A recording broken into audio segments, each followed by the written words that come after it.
Russia Ukraine યુદ્ધે હવે નવો વળાંક લીધો છે. ટ્રમ્પ અમેરિકી રાષ્ટ્રપતિ પદ સંભાળે તે પહેલા યુક્રેને વર્તમાન રાષ્ટ્રપતિ જો બિડેન પાસેથી વિદેશી હથિયારો સાથે રશિયા ઉપર હુમલો કરવાની પરવાનગી લઈને લગભગ 2.5 વર્ષથી ચાલી રહેલા યુદ્ધને નવો આકાર આપ્યો છે.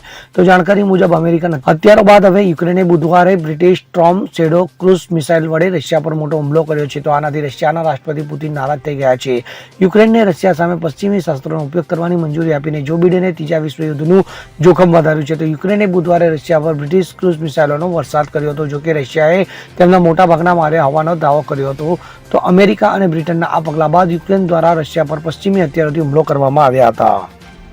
Bureau report CN24 news. હવે જુઓ દેશ દુનિયાની તમામ ખબરો તમારી આંગળીના ટેરવે. ઉઠાવો મોબાઈલ અને Google Play Store પરથી ડાઉનલોડ કરો અમારી CN24 ન્યૂઝ મોબાઈલ એપ.